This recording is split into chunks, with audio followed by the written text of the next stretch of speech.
João 12, versículo 1. 6 dias antes da Páscoa, Jesus chegou a Betânia, onde vivia Lázaro, a quem ressuscitara dos mortos. Ali prepararam um jantar para Jesus.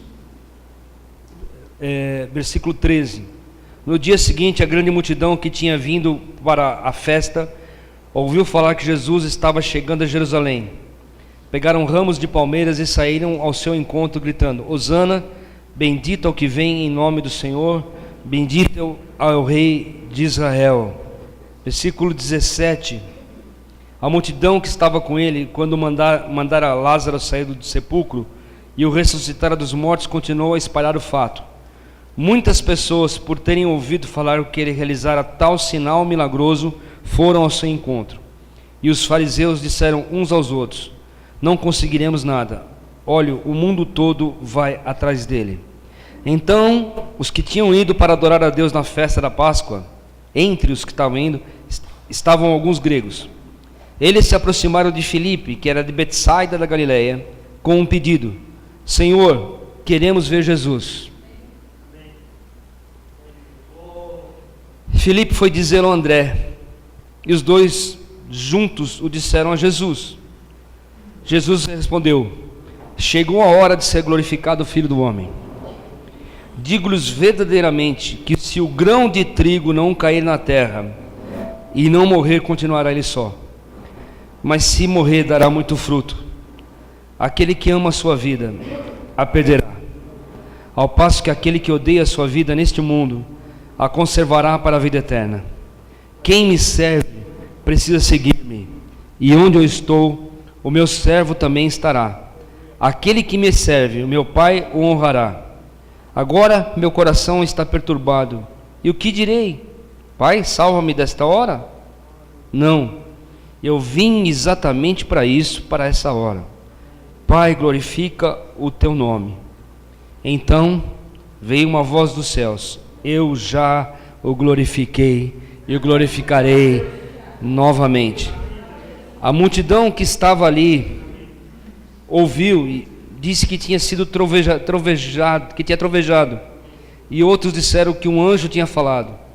Jesus disse: essa voz veio por causa de vocês e não por minha causa. Chegou a hora de ser julgado esse mundo, e agora será expulso o príncipe desse mundo. Mas eu, quando for levantado da terra, atrairei todos a mim. Ele disse isso para indicar o tipo de morte que havia de sofrer. A multidão falou: a lei nos ensina que Cristo permanecerá para sempre. Como pode dizer o Filho do Homem precisa ser levantado? Quem é esse Filho do Homem?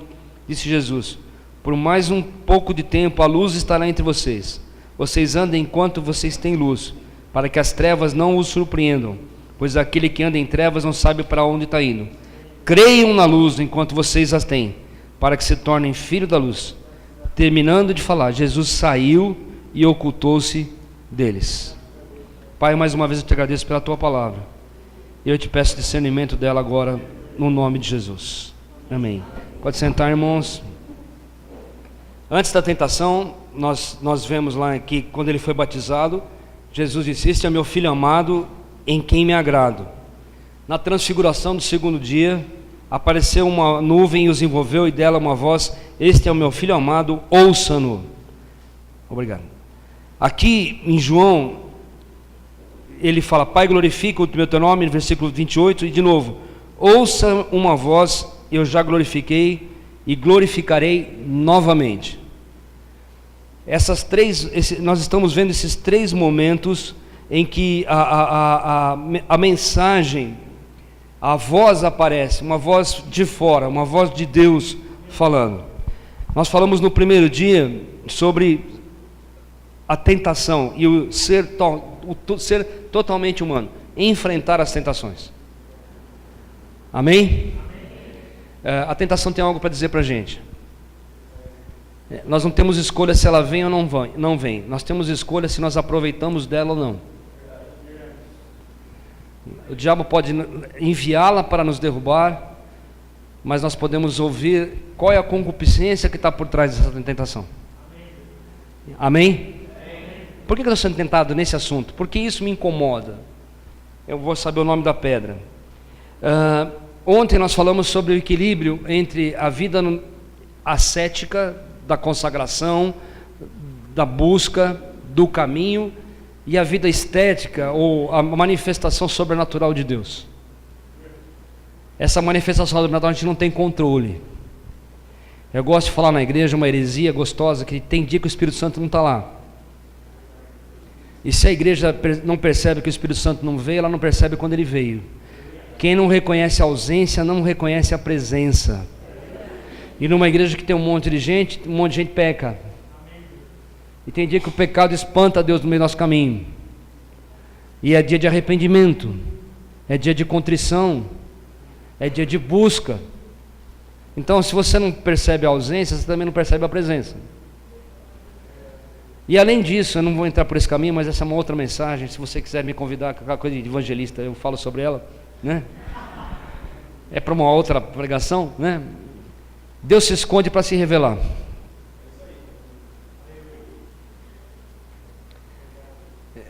É como um pai que tem uma criança pequena e deixa ela chorar um pouquinho para ela perceber que a mãe não é uma extensão dela. Então Deus se esconde para se revelar. Mas isso é uma outra teologia que a gente não dá para discutir aqui agora, né? Não está no compêndio de sistemática. O compêndio dessa teologia chama teologia mística. Então você vai ter que ler outros caras aí. Você vai ter que Bernardo Clairvaux, você vai ter que ler Teresa d'Ávila, você vai ter que ler uns doidos desse tipo, Anselmo Grum, uns caras malucos desse aí. Aí você vai encontrar essas coisas, tá? Principalmente o amigo da Teresa d'Ávila, como que ele chamava? São João da Cruz. Ele tem um livretinho chamado A Noite Escura da Alma. É um clássico. Dá para ler em 2 anos mais ou menos esse livro assim. Entendeu? Principalmente a nossa cultura, né? Aqui na entrada triunfal é a preparação da crucificação. Nesse encontro de Betânia,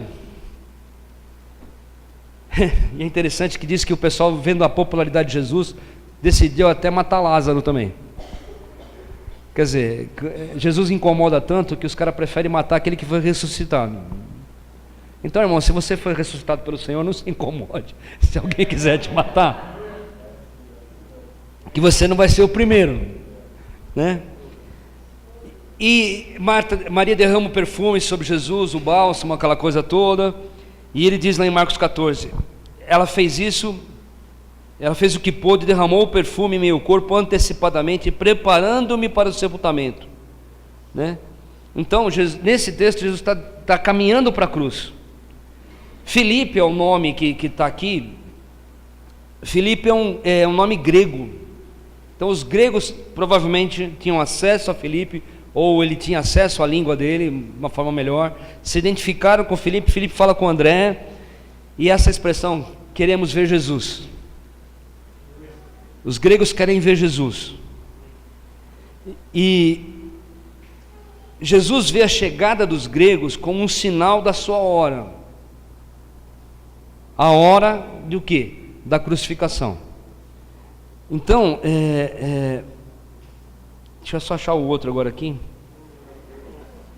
Esse texto que a gente leu de João, ele fala que aquele que não morrer não vive. Não é isso? Aquele que não buscar a vida, como é que está lá? Se o grão de trigo não cair na terra, não morrer, continuar ele só. Ele está fazendo uma parábola da semente. Ele está fazendo uma parábola da necessidade de morte para a vida. A Bíblia é cheia desses paradoxos assim, essa coisa de duas tensões. Por exemplo, bem-aventurados os pobres, porque deles é o reino dos céus. Bem-aventurados os que têm fome, que serão fartos. Os que choram, porque vão rir. Bem-aventurados sois quando vos odiarem.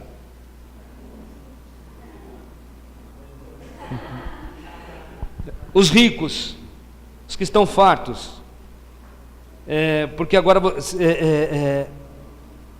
os inimigos, fazer o bem a eles, entrai pela porta meu jugo é suave, meu fardo é leve. Aquele que se humilhar será exaltado. Quem quiser tornar-se grande, que sirva. Quem quiser ser o primeiro, que seja o último. E por aí afora. Quem for o menor será o maior. Não tem ninguém que deixando casa, irmãos ou pai, não vai receber 100 vezes mais nessa vida, né? Aquela viúva que deu oferta no gasofilácio fez uma oferta melhor que o cara que deu um dinheiro maior. Quando você fizer uma janta, convida os pobres e não os ricos, né? Haverá mais júbilo no céu por um pecador que se arrepende, porque 99 justos que não necessitam de arrependimento. Se alguém de nascer de novo não pode entrar no reino. Que mais? Quem beber da água que eu lhe der nunca mais terá sede. Porque eu digo a verdade, vocês não me creem. Eu dou uma vida para ressurgir, eu sou a ressurreição e a vida. Quem crê em mim, ainda que esteja morto, viverá. Bem-aventurado mais bem-aventurado é dar do que receber. Ser fiel até a morte e dar-te-ei a coroa da vida. E porque você diz, estou rico e abastado, não preciso de coisa alguma, mas tu és infeliz, miserável, pobre, cego e nu. Então a Bíblia está cheia dessa coisa chamada paradoxo. É uma declaração aparentemente verdadeira, que leva uma contradição lógica contra a intuição comum. Em termos simples, é o oposto de que alguém pensa ser a verdade. Então, quer ver toda regra tem exceção, inclusive essa. Então ela não vale de nada. Se ela não vale de nada, tem regra que não tem exceção. Então, ele diz. Né? Tem o paradoxo de Parmênides lá, o mentiroso, né? Que eu não lembro agora exatamente, mas a ideia é assim: o lado de trás está errado, e aí atrás está, o lado da frente está errado. Você não chega a lugar nenhum. Mas o paradoxo não é um niilismo que diz a verdade não existe, mas ele tenta dizer para o homem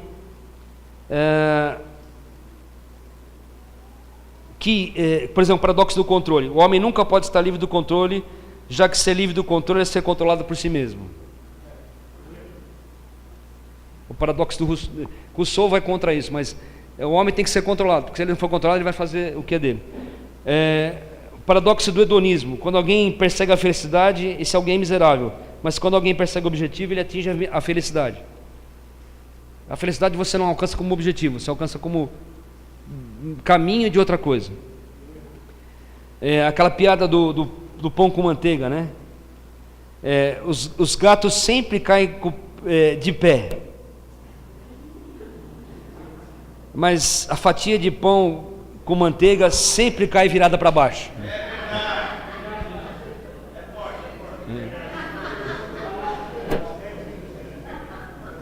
Aí vem o problema: o que você faria se um gato tivesse com um pão com manteiga na boca? Que regra que ia funcionar?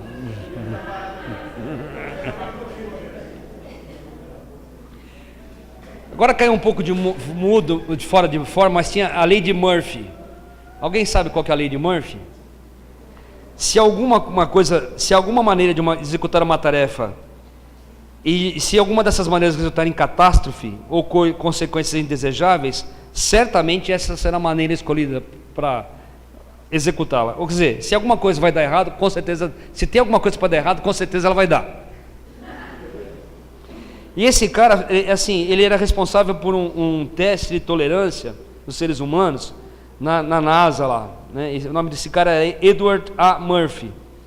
Ele tinha que apresentar os resultados desse teste. Ele ficava muito frustrado com o auxiliar que instalava os sensores.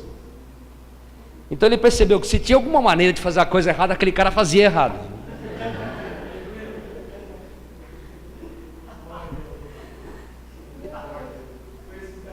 E aí ele desenvolveu essa teoria que, assim, é a forma de você evitar que os erros aconteçam. É um checklist. Na verdade, olha, não deixa nada para dar errado, porque se deixar vai acontecer. É essa a ideia. O Epimênides, né? Até Paulo fala sobre ele lá no livro de Tito. Todos os cretenses são mentirosos, porque Epimênides era cretense e ele fazia esse paradoxo da mentira. Um filósofo cristão que usou muito isso é o Kierkegaard, né? Ele dizia assim, ele era apaixonado por isso. Ele diz que um pensador sem paradoxo é que nem um amante sem paixão, um companheiro medíocre. Ele diz que a potencialização final de qualquer paixão sempre requer a sua própria perda.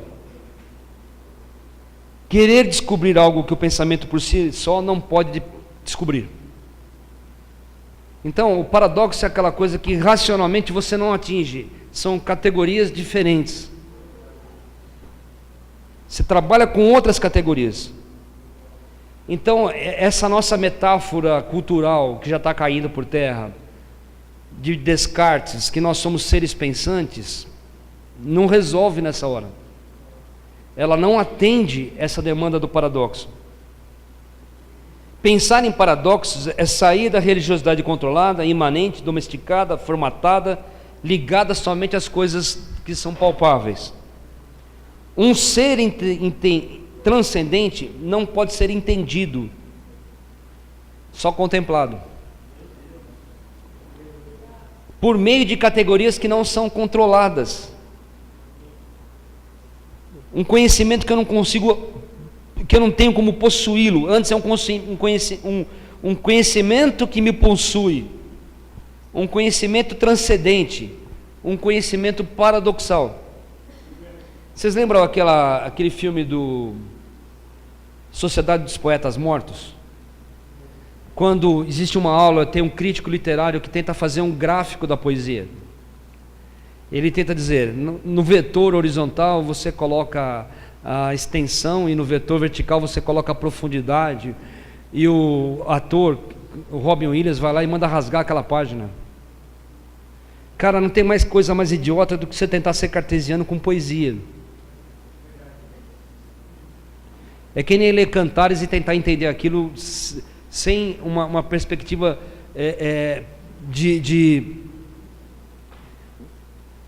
afetiva. Paulo fala sobre isso quando fala para uma igreja grega: o homem natural não aceita as coisas do Espírito de Deus porque eles são loucura, e não pode entendê-las porque se discernem espiritualmente. Porém o homem espiritual julga todas as coisas, ele não é julgado por ninguém. Pois quem conhece a mente de Cristo que o possa instruir? Nós, porém, temos essa mente, a mente de Cristo. Então, se você está em Cristo e realmente é apaixonado por Jesus, você está sendo convidado pela palavra de Deus a deixar o mundo do status quo, deixar o mundo do controle, ir além do conhecimento do ouvir falar, como Jó disse, e entrar nos meus olhos te viram. Isso é paradoxal. Somente no paradoxo você vai entender que todas as coisas contribuem para o bem daqueles que amam a Deus. Como é que eu posso cair de moto e dizer que aquilo contribui para o bem daqueles que amam a Deus? Como eu posso ter alguém que falece na minha família e eu perceber que acreditar pela fé que todas as coisas contribuem para o bem daqueles que amam a Deus? Eu não estou dizendo da questão afetiva, irmãos. E essa é uma coisa que nós temos que aprender. Uma coisa é o que eu sinto, outra coisa é o que eu penso, outra coisa é o que eu decido. E a grande tarefa que nós temos na vida é harmonizar nossos afetos com o nosso pensamento, com a nossa vontade. O que é neurose? A divisão dessas coisas. Neurose é quando o pensamento vai para uma direção, a paixão vai para outra, a vontade está perdida no meio das duas. Então, nós não temos uma dicotomia entre pensamento e afeto. Eles não são antagônicos. Eles podem estar desarmônicos. Faz sentido? Não queira que eu sinta sempre lindo, lindo, lindo és, cara. Tem dia que as minhas paixões não contribuem. Eu preciso convertê-las novamente. Por que está batida a minha alma e por que te perturbas dentro de mim? Espere em Deus, desgraçado. Pois ainda o louvarei.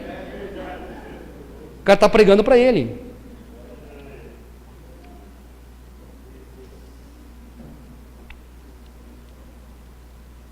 O pensamento cristão, a sabedoria cristã, existe a grande conclusão que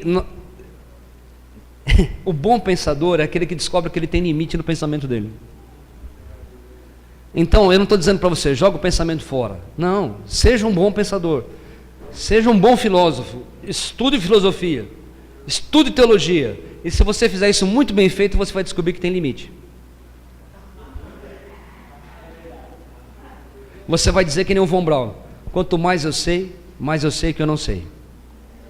Se o grão de terra não cair, não morrer, ele, de fato ele não ressuscita. Isso não é exatamente um paradoxo, mas é uma parábola de dois movimentos, morte e vida. O paradoxo está no morte e vida, como algo que morre para trazer vida. João fala disso. Parecem assuntos opostos. Como é que pode nascer a vida da morte?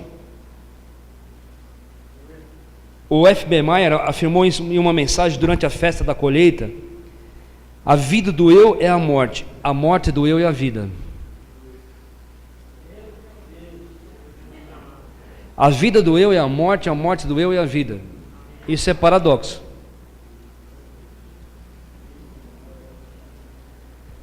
Jesus está sozinho com os discípulos para a crucificação. Na hora que o conselho de Deus marcou, vai ser agora.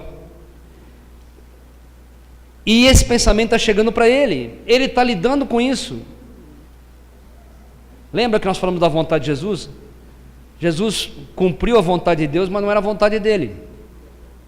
Se é possível, passa de mim esse cálice. E nesse texto ele está dizendo: por que o meu coração está perturbado? Mas Jesus ficou perturbado? Não ficou não. A Bíblia está errada aqui. Meu coração está perturbado. E o que eu vou fazer? O que eu direi? Pai, salva-me nessa hora. Mas eu vim exatamente para isso. Por que te perturbas diante de mim?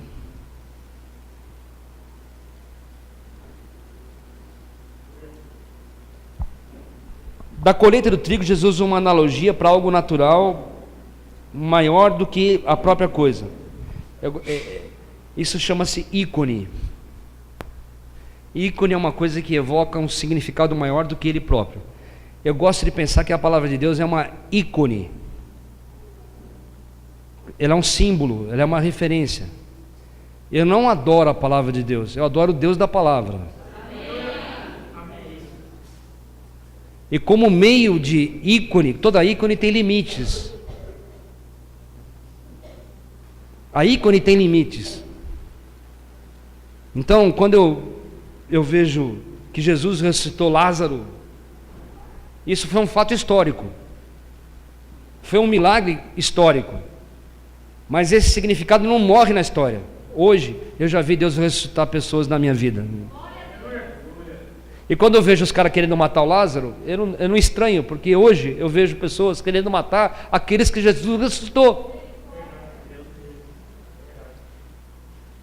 Isso é uma ícone, quer dizer, o sentido literal não esgota o significado, ele projeta para cima. Agora, esse para cima não pode negar o fato original. Quando a Bíblia diz que Jesus se angustiou, eu não posso hiperbolizar esse negócio e dizer que a angústia de Jesus foi uma metáfora, foi não sei o quê. Não, ele está angustiado. Em João 17, ele está angustiado. Agora vem a conclusão óbvia: se Jesus ficou angustiado, eu e você, o que você acha?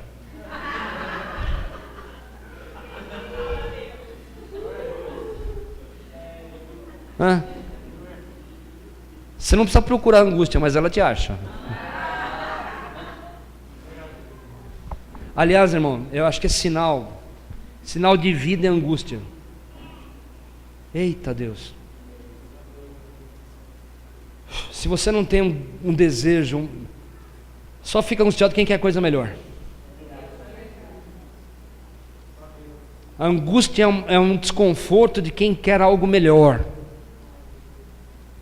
que entende, ou nem entende, mas percebe, ou sente que tem algo diferente. Eu não estou falando daquela angústia neurótica, eu não estou falando daquela angústia depressiva. Aliás, Paulo vai falar, tristeza segundo o Espírito produz vida. Então eu traduziria essa palavra tristeza na versão Gandini, a angústia segundo o Espírito produz vida, e a angústia segundo o mundo produz morte. Então, irmão, não fuja da angústia, lida com ela. Ela tem alguma coisa para dizer para você. Por isso tenha um diário, escreva, ore.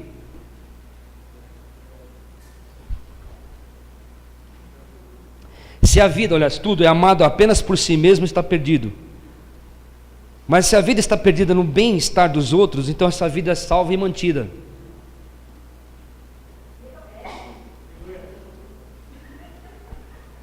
Se a vida é amada apenas para si mesma, ela está perdida.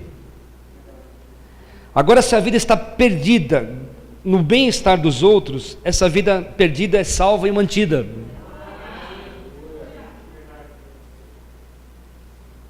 Egoísmo é amor próprio, nunca resulta numa colheita abençoada.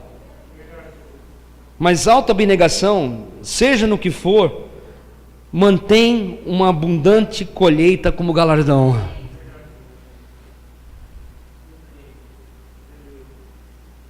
Cara, tem um versículo que eu adoro na Bíblia, Isaías. Ele verá o fruto do seu penoso trabalho e se alegrará. Eu não gosto da palavra penoso, mas gosto da palavra se alegrará. Penoso não gosto muito não.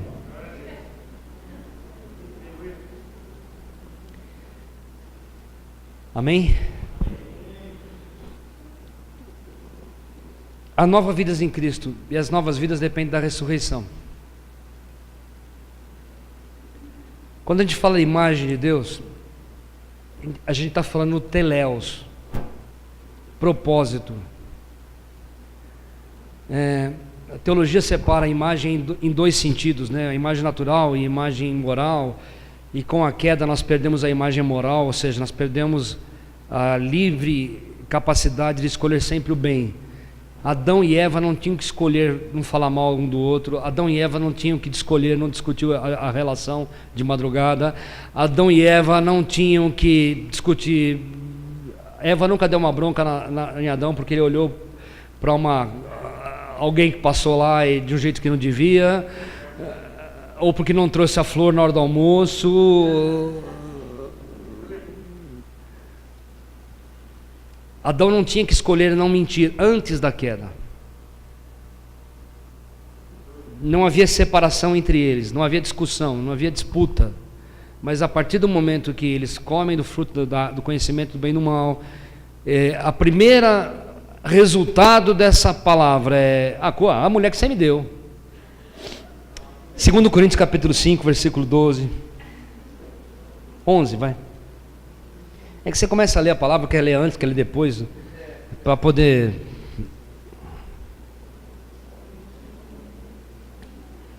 Segunda desse nome feio, Coríntios, capítulo 5.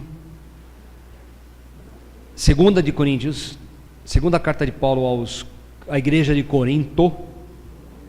Cara, a igreja de Corinto, assim, a igreja de Porto,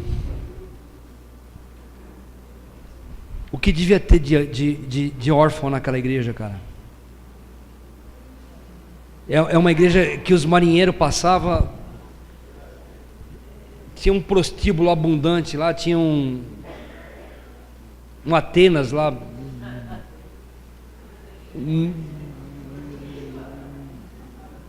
fala-se em 9.000 prostitutas sacerdotisas. Aquilo era um bordel, cara. Não havia preservativo, não havia anticoncepcional. Você imagina o que tinha assim, isso é a minha imaginação, o que tinha de filho ilegítimo e filho sem família. A crise de paternidade devia ser muito grande lá. Mas o Evangelho chegou naquele lugar.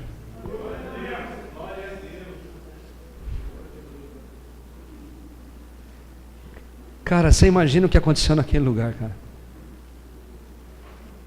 As prostitutas se casando, os prostitutos deixando de prostituir, o bordel tendo prejuízo, a igreja enchendo. Mas era tudo órfão, eles começaram a dividir a igreja. Tudo procurando o pai. Um achou que Paulo era o pai, o outro achou que Pedro era o pai, o outro achou que era Paulo era o pai, o outro falou, meu pai é Jesus, o cara era mais espiritual. E Paulo escreve para essa igreja. Aí vai me embala. Voltando. 2 Coríntios capítulo 5, versículo 11. É só né? Uma vez que conhecemos o temor ao Senhor, procuramos persuadir os homens. O que somos já está manifesto diante de Deus. Eita! E esperamos que esteja manifesto também diante da consciência de vocês. Não estamos tentando novamente recomendar-nos a vocês, porém, estamos lhes dando a oportunidade de exaltarem em nós, para que tenham o que responder aos que se vangloriam das aparências e não do que está no coração. Se enlouquecemos, é por amor a Deus. Se conservamos o juízo, é por amor a vocês. E aí vem o âmago. Pois o amor de Cristo nos constrange. Porque nós estamos convencidos de que um morreu por todos. Aí vem a lógica. Logo, todos morreram. E ele morreu por todos, para que aqueles que vivem já não vivam mais para si mesmos, mas para aquele que por eles morreu e ressuscitou. De modo de que agora em diante ninguém mais consideramos do ponto de vista humano. Ainda que tenhamos considerado Cristo dessa forma, já não consideramos assim. Portanto, se alguém está em Cristo, é nova criação. As coisas antigas já passaram e surgiram novas. Tudo isso provém de Deus, que nos reconciliou consigo mesmo por meio de Cristo e nos deu o ministério da reconciliação. Ou seja, Deus estava em Cristo reconciliando consigo o mundo, não levando em conta os pecados dos homens, e nos confiou a mensagem de reconciliação. Portanto, somos embaixadores de Cristo, como se Deus estivesse fazendo o seu apelo por nosso intermédio. Por amor a Cristo lhe suplicamos, reconciliem-se com Deus. Deus tornou o pecado por nós aquele que não tinha pecado, para que nós nos tornássemos justiças de Deus. Como cooperadores de Deus, insistimos com vocês, para não receberem em vão a graça de Deus. Pois ele diz, eu ouvi no tempo favorável, socorri na salvação, eis agora o tempo favorável, eis agora o dia da salvação. Em um outro texto ele diz, não vivo mais eu, mas Cristo vive em mim, e a vida que agora eu tenho pela fé no Filho de Deus, a vida que eu agora tenho-a pela fé no Filho de Deus, o qual me amou e a si mesmo se entregou por mim. Então Jesus, ao dar a sua vida, ele morreu, mas foi ressuscitado, e ele ganhou a nossa. Olha que paradoxo. Ele morreu, ele abriu mão da sua glória, foi obediente até a morte, e morte de cruz, pelo que Deus o exaltou sobre todo nome, ele deu para que ao nome de Jesus se dobre todo o joelho nos céus e na terra. O grão de trigo não cair na terra, e ele disse para a gente, tome a sua cruz e siga-me. O que nós podemos esperar, irmãos? Morte e ressurreição. Alguma coisa tem que morrer. Talvez o uso da palavra minha, meu casamento, minha casa, minha vida, minha profissão, meu salário, meu tempo, meu descanso, meu prazer, meu dinheiro, minha realização, meu filho, meu marido, minha esposa, minha mãe, minha pai, meu ministério, meu talento, meu programa, tudo é meu. Como é que é o negócio lá? Minha dor, minha vida,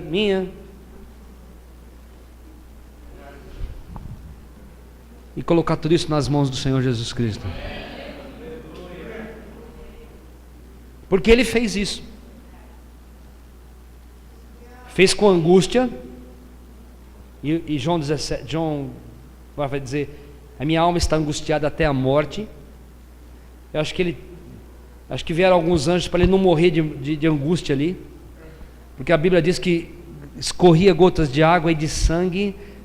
Tamanha foi aí o estresse que Jesus passou, o burnout que ele teve naquela noite, que ele pingava gotas de sangue, para depois enfrentar aquele dia que ele enfrentou, desgraçado, até morrer na cruz do Calvário.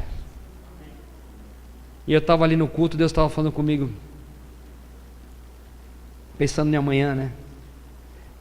Como é que a gente sabe que Jesus foi para o Hades, né? Ele disse que é para o Hades, né? Porque ele contou para Pedro. Pedro escreve: ele esteve entre os espíritos de prisão e pregou o evangelho para eles. Pedrão continua amigo de Jesus e ele continua contando algumas coisas para ele depois da ressurreição também. Irmão, nessa noite, talvez... Eita, que noite, desculpe. É que eu não dormi muito bem essa noite.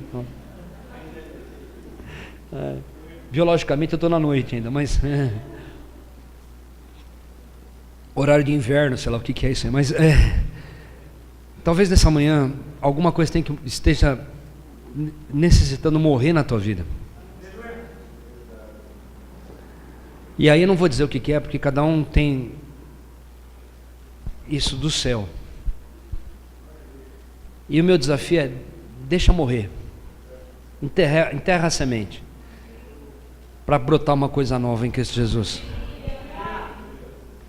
Talvez tenha que morrer um mau relacionamento, para brotar um bom relacionamento. Talvez tenha que morrer um mau estilo de vida. Talvez tenha que morrer alguns compromissos que você tem consigo mesmo, que são frutos da tua orfandade, que não são frutos da tua plenitude.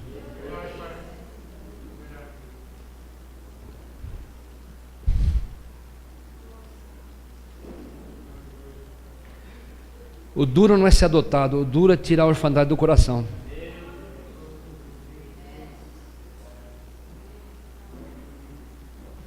É que nem aquela criança que depois que é adotada, pergunta: posso tomar o segundo copo de chocolate?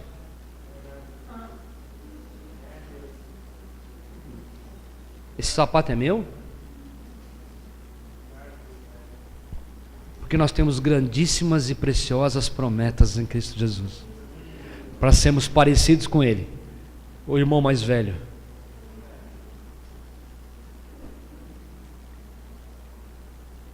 Nossa teologia wesleyana fala de morrer o velho homem. Paulo vai dizer: fazer morrer o velho homem, né? É metáfora, cara, é paradoxal. Não é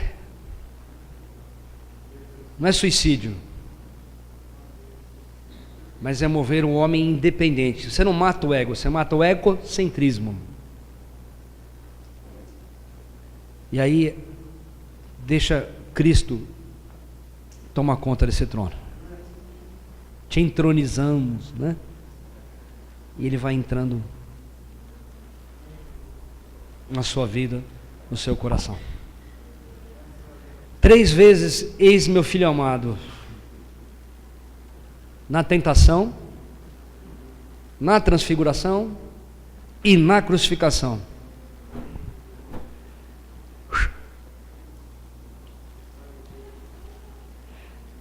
Se você ouvir uma voz do céu, o cara fica preocupado. Talvez esteja na hora de ser crucificado.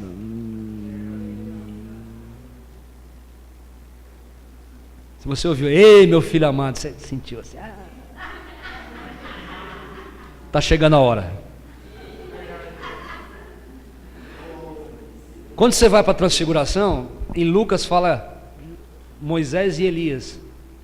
Pedro fica babando. Mas o texto vai dizer que eles falavam, Moisés e Elias falavam do quê? Da crucificação. Essa é uma ícone. O Messias falando com a lei e falando com os profetas. Porque Elias é o ícone do profetismo. E Moisés é a ícone do legalismo ou da lei, digamos assim. E Jesus é a ícone da graça. A graça convivendo com a profecia e com a lei. Só que o assunto deles é cruz. Cruz. Fazei morrer em vós. Paulo vai dizer isso muitas vezes. Fazei morrer em vós, em vossos membros. Algumas coisas têm que morrer. Não é suicídio. A autocomiseração é uma coisa que tem que morrer. Tem uma hora que você tem que abandonar o papel de coitadinho, irmão. Alguém tem um irmão coitadinho? O cara é chato, não é? Sempre o bolo dele é menor. Sempre a roupa dele é pior. Sempre a mãe não sabe o que ele gosta, o pai não sabe o que ele quer. Aí é uma manipulação, porque aí o pai vai e faz o melhor para o cara tentando quebrar esse negócio, mas ele não se agrada daquilo, porque ele gostou do jogo, ele vai continuar, ninguém me ama, ninguém me quer. Tadinho. Irmão, na igreja está cheio de tadinho, meu. É orfanato, orfanato só tem coitadinho, cara, é um negócio assim maluco. De vez em quando os órfãos se reúnem e disputam quem é mais tadinho. Aliás, essa é uma tentação dos grupos de comunhão, irmão. Grupo de comunhão não é para medir a tua tadinhez.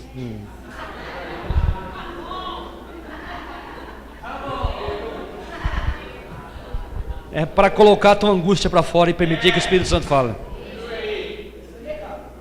É lugar para tratar angústia, não é lugar para tratar. Olha como eu fui coitado. Né? Porque há glamour na doença, é glamour na fraqueza. Como também é glamour na força. Tem cara que tenta ser forte também se escondendo. Com o rosto descoberto, essa é a expressão. Cara, a máscara tem que morrer. E é difícil tirar a máscara, cara. Irmão, deixa eu dizer uma coisa também. Angústia não se procura, tá? Eu não vim aqui para deixar ninguém angustiado.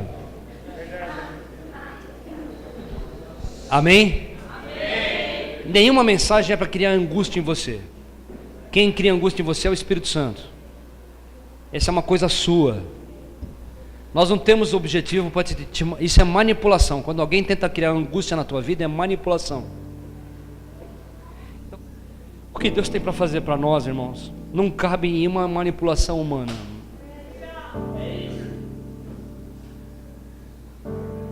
O que o Espírito Santo fala com você é infinitamente maior do que qualquer homem pode pensar, escrever, dizer.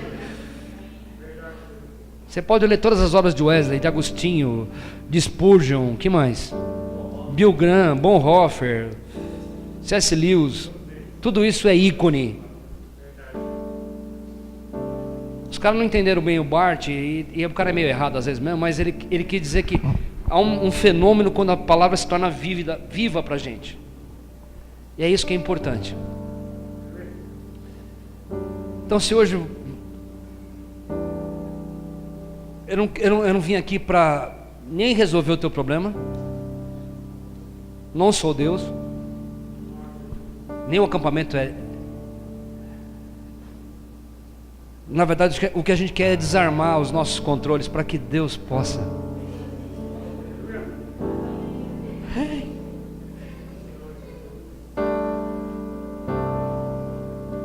Terça-feira terça não, sábado, dava para sentir os gemidos do Espírito Santo nesse lugar. Dava para sentir o Espírito intercedendo por nós com gemidos inexprimíveis. Vocês estavam vindo para o altar e o Senhor me mostrava fulano, ó. Ele não mostrava a tua história, mas intuía alguma coisa.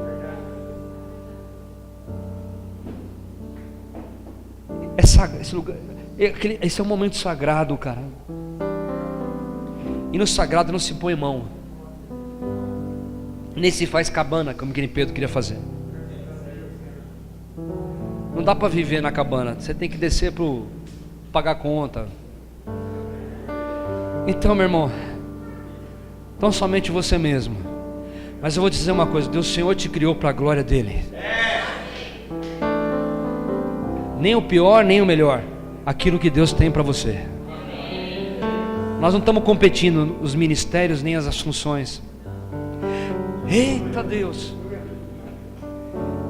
Quanto mais rápido você encontrar o teu lugar no corpo, mais efetivo você vai ser.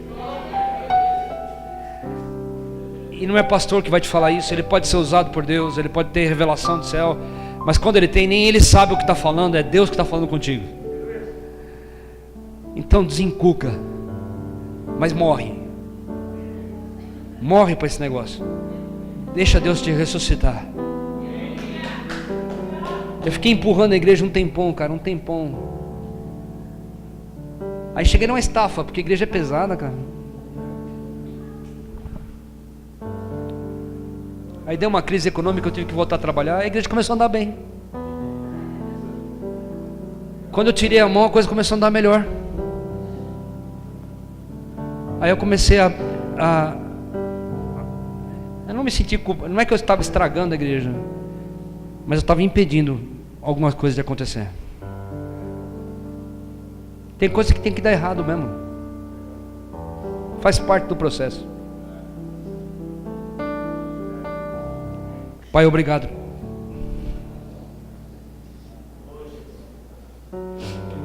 Porque o Senhor foi a semente que morreu para dar vida.